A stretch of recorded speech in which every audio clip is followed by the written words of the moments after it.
ఇక ఇది ఇట్లా ఉంటే ఒకసారి బోర్డు పెడదాం. కేటీ రామారావు వీళ్ళు ముగ్గురు తండ్రి కొడుకులు అల్లుడు ముగ్గురికి ఉచ్చు బిగిస్తున్నటువంటి పరిస్థితి చూస్తూ ఉన్నాం. వీళ్ళు చేసినటువంటి పాపాలు, ఆ పాపాల నుంచి తప్పించుకోవడానికి రకరకాల మళ్ళా పాపాలు వస్తుంది. రకరకాల పాపాలు చేసి ప్రజల్ని తప్పుదో పట్టించే కార్యక్రమం చేస్తూ ఉంటే నిన్న ఏసీబీ కేటీఆర్ పైన కేసు నమోదు చేసింది. అందులో 4 నాన్ అవైలబుల్ సెక్షన్స్ ఉన్నాయి. 4 నాన్ అవైలబుల్ సెక్షన్స్ ఉన్నాయి. ఇక Harish Rao outer ring road వ్యవహారంలో కూడా విచారణ చేయడానికి రాష్ట్ర ప్రభుత్వం గౌరవ ముఖ్యమంత్రి రేవంత్ రెడ్డి గారు ఆదేశాలు జారీ చేసింది. ఇక్కడ కేటీఆర్, హరీష్, ఆ తర్వాత కేసీఆర్, ఈయనేమో కార్ల కేసు, కార్ల రేసు, ఈ కార్ల రేసు, ఈయననేమో ఔటర్ రింగ్ రోడ్, ఈయన కరెంటు కాళేశ్వరం, ఈయన కరెంటు కాళేశ్వరం. ఇట్లా ఈ మూడిట్లలో ఇరికిపోయారు. ఇప్పుడు వీళ్ళను బయటికి తీసుకొచ్చే ఒకే ఒక్క శక్తి, ఇప్పుడు అంటే వీళ్ళు జైలుకు పోతే బయటికి తీసుకొచ్చే శక్తి కవిత. వీళ్ళ ముగ్గురిని వరుస పెట్టి జైల్లో కనుక ఇందులో నేరాలు కనుక నిరూపణ జైల్లో పడితే కంప్లీట్గా బీఆర్ఎస్ భారం కవిత మోయాల్సిందేనా? నిజంగా కవిత గారు బీఆర్ఎస్ భారాన్ని మోసి ఓవైపు పార్టీ నడిపిస్తూ మరోవైపు వీళ్ళ ముగ్గురిని బయటికి తీసుకొచ్చేటువంటి పరిస్థితులు ఉన్నాయా? బీఆర్ఎస్ బలమైంది. బీఆర్ఎస్ బలం ఈ ముగ్గురే, అసలైనటువంటి ముగ్గురే అందులో ఉన్నారు, ఇన్వాల్వ్ అయిపోయి ఉన్నారు, నిండా అవినీతిలో మునిగిపోయి ఉన్నారు. వేల కోట్ల రూపాయల స్కామ్ జరిగింది అని చెప్పి ఆధారాలు కూడా బయటకు వస్తూ ఉన్నాయి. అయితే మరి ఈ పరిస్థితిలో కవిత గారు వీళ్ళని బయటికి తీసుకొచ్చేటువంటి పరిస్థితి ఉంటుందా? నన్ను 6 నెలలు పెడతారా కొడుక, మీరు కూడా 6 నెలలు ఉండరు అంటదా? మనిషి 6 నెలలు వేసుకున్న 18 నెలలు అవుతుంది. అదొకటి ఈ పరిస్థితి ఉంటుందా? ఎందుకంటే కవిత గారిని 7 చీరల నీళ్ళు దాపిచ్చారు వీళ్ళు ముగ్గురు కలిసి. ఒక్కనాడు కేసీఆర్ పోయి జైలు కాడికి పోయి చూడలే, హరీష్ రావు ఆ టాపికే పట్టించుకోలే, కేటీ రామారావు చెల్లెపోతా ఉంటే ఈయన నవ్వుతా ఉన్నాడు. సో ఇవన్నీ మనసులో పెట్టుకున్నటువంటి కవిత గారు మరి వీళ్ళని బయటికి తీసుకొచ్చే పరిస్థితి ఉంటుందా రేపు పొద్దుగాల అరెస్ట్ అయితే? కేటీ రామారావుకి సంబంధించినటువంటి ఏసీబీ కేసులో కేటీ రామారావు ఓపెన్ ఒప్పుకుంటుండు, ఎస్ మేమే ట్రాన్స్ఫర్ చేసామంటుండు. కాబట్టి ఏసీబీకి కూడా కొంత పని తగ్గినట్టే. నేను చేయలే అంటే మళ్ళీ అది ఒక నేనే చేసినా అని చెప్తా ఉన్నాడు. కాబట్టి కేటీ రామారావు అరెస్టును బహుశా ఎవరు ఆపే పరిస్థితి లేదేమో, ఎందుకంటే ఆధారాలు కూడా ఉన్నాయి కాబట్టి. ఇక ఔటర్ రింగ్ రోడ్ ఎట్లాగో హరీష్ రావు దొరకడైతే పక్కనే, కేసీఆర్ గారిది ఇక అనువను ఉంటుంది ప్రతి నిర్ణయానికి. ఇప్పుడు కేటీ రామారావు గారు ప్రెస్ మీట్ పెట్టి ఏమంటుండు, అవినీతి ఎక్కడదండి, అవినీతే లేకపోతే అవినీతి కేసు ఏందో అని అంటుండు. ఏందయ్యా సార్ అంటే 50 కోట్ల రూపాయలు పంపింది వాస్తవం అంటుండు.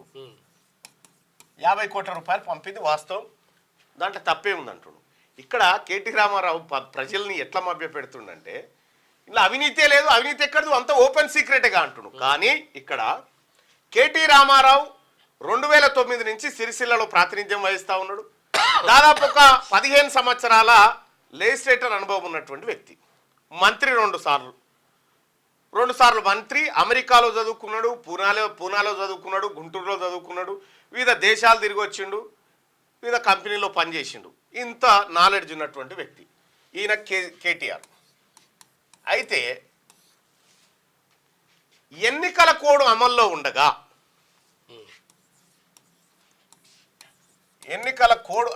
ఉండగా డబ్బులు ట్రాన్స్ఫర్ చేయొద్దు అన్న విషయం కేటీ రామారావుకు తెలియదా? రెండోది, మంత్రివర్గం ఆమోదం ఉన్నదా ఈ పైసలు పంపడానికి, లేకపోతే ఈ వ్యవహారానికి? కాగితం కాస్త ఏమన్నా ఉన్నదా? కాగితం కూడా ఒకవేళ లేదు ముఖ్యమంత్రి గారికి చెప్పినట్టు అది కూడా చెప్తే ఆయన A4 వేసుకుందాం. నోటి మాటతోని, కేవలం నోటి మాటతోటి 50 కోట్ల రూపాయలు, అది మళ్ళీ ఎట్లా రూపాయలను డాలర్ల అంటే విదేశీ మార్గంలో పౌండ్స్లలోకి మార్చిరు, విదేశీ మార్గంలో పౌండ్స్లలోకి మార్చి ఆ కంపెనీకి కట్టబెట్టిరు. ఈ విదేశీ మారకాన్ని విదేశాలకు పంపే క్రమంలో రిజర్వ్ బ్యాంక్ ఆఫ్ ఇండియా అనుమతి తీసుకోవాలి. RBI అనుమతి. ఈ అనుమతి తీసుకున్నాడా? ఇది తీసుకోవాలి. ఇది తీసుకోలే, ఇది తీసుకోలే, కాగితం లేదు, వీధి లేదు. కాగితం లేదు, కత్ర లేదు. ప్రజాధనం 50 కోట్ల రూపాయల ప్రజాధనాన్ని వీళ్ళ తాత జాగీరైనట్టుగా అటు పంపించేసిండు. ఇది అతని పైన ఉన్నటువంటి ప్రధానమైన ఆరోపణ. అది కేటీఆర్ కూడా ఒప్పుకుంటుండే, ఎస్ నేను పంపినా అనే మాట.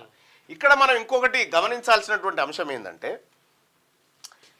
ఇందులో కేటీఆర్ గారు నేనొక్కనే అని చెప్పదలుచుకోవా, లేకపోతే మా నాయన కూడా అని చెప్పదలుచుకోవా? ఎందుకంటే అప్పుడు ముఖ్యమంత్రి ఆయనే కాబట్టి. మీ నాయన గారికి కావాల్సిన ఉండాల్సి ఉండే, అదనంగా ఒకటి యాడ్ చేస్తా అంటేనేమో ఇంట్లోకి తీసుకురా.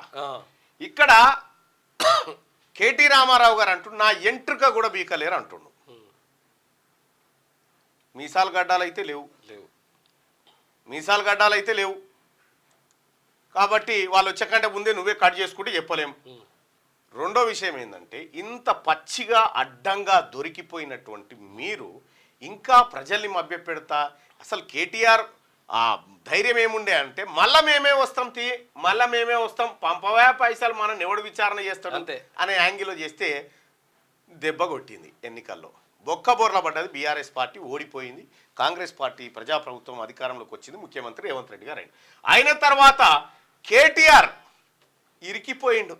ఏం చేయాలో అర్థం కాక, ఇది ఒకటే కాదు అనేకమైన తప్పులు మస్తుగున్నాయి. ఇప్పుడు అక్కడ కడుతున్నటువంటి ఇప్పుడు ఆ వెంచర్ ఉంది కదా ఆదిత్య అవంటాస్, అదంతా కూడా సార్వార్ల పుణ్యమే. ఇక్కడ గమ్మతే ఇంకో విషయం ఏంటంటే, ఈ కార్ల రేసు, ఈ కార్లు అంటే ఎలక్ట్రిక్ కార్లు 700 కోట్లు వచ్చింది. ఇందులో ఎఫ్ రేసు తర్వాత ఈ రేస్ అని ఉంటుంది. ఇదేం ఫ్యూయల్ తోటి చేస్తారు, ఇదేమో ఎలక్ట్రిసిటీ తోటి ఆ కార్ల వేగం ఉంటుంది. అదొక కథ, పెద్దది స్టోరీ. అయితే ఈ కార్ల రేసు ఫస్ట్ నిర్వహించినప్పుడు గ్రీన్కో అనేటువంటి కంపెనీ ప్లస్ హైదరాబాద్ మున్సిపల్ శాఖ ప్లస్ ఆ తర్వాత ఆ కంపెనీ, ఈ కార్ల రేస్ నిర్వహించేటువంటి కంపెనీ, ఇలా ముగ్గురు మధ్యలో ఒప్పందం జరిగింది. ఏమని, ఇక్కడ ఏది హుస్సేన్ సాగర్ చుట్టూ సౌకర్యాల ఏర్పాటు, స్టాళ్ళు, ఆ తర్వాత రోడ్లు, వీటన్నిటినీ మేమే నిర్వహిస్తామని చెప్పి దాదాపు 150 కోట్ల రూపాయలను గ్రీన్కో ఖర్చు పెట్టింది. అసలు ఈ గ్రీన్కో ఏంది మళ్ళీ చెప్దాం తర్వాత. ఈ గ్రీన్కో కంప్లీట్గా కేటీ రామారావు బినామీ కంపెనీ. తెలంగాణ రాష్ట్రంలో జరిగినటువంటి భారీ దోపిడీలో ఈ కంపెనీది, తర్వాత ఇంకోటి ఇది ఉందిగా రామ్కి ఉంది, కాదు శ్రీధర్ అని ఇంకొకటి ఉంటుంది, ఇంకా శ్రీధర్ అని ఇంకో ఫినిక్స్ కంపెనీ, ఫినిక్స్ గ్రీన్కో, ఈ 2 కంపెనీలే మెయిన్గా. అయితే వీళ్ళతో పెట్టించిండు. ఈ 150 కోట్లు పెడితే వాళ్ళకు వచ్చింది 0, ₹1 రాలే ఎవరికి వీళ్ళకు.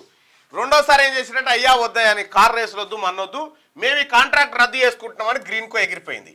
గ్రీన్కో ఎగిరిపోతే రెండో రేసు కూడా నిర్వహించాలి కాబట్టి ఏమైంది, ఇప్పుడు కేటీ రామారావు స్పాన్సర్ దొరకలేడు. సరే దొరకకపోతే ఏముందిరా మన తన పైసలు అడగోలుకునేగా అని చెప్పి ఇక్కడ నుంచి 50 కోట్ల రూపాయలు వాళ్ళకి ట్రాన్స్ఫర్ చేసిండు. 2 పేమెంట్లు పంపించేసిండు. 2 పేమెంట్లు పంపించేసరికి ఎన్నికల ఫలితాలు వచ్చినాయి.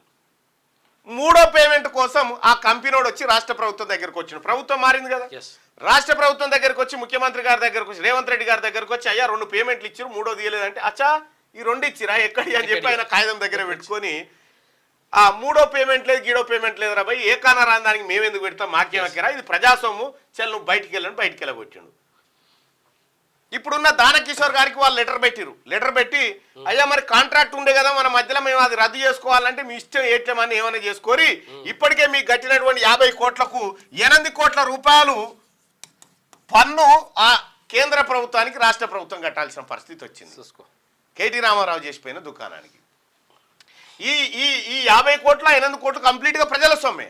ప్రజాసొమ్మును దుర్వినియోగం చేసిన కేటీ రామారావు అని ఆ కార్ల కంపెనీడే వచ్చి ముఖ్యమంత్రి గారి ముంగట ఏకరువు పెట్టిపోయాడు. ఇక అయ్యా మరి మాకు పంపించి మిగతా పైసలు ఏమని వచ్చాడు.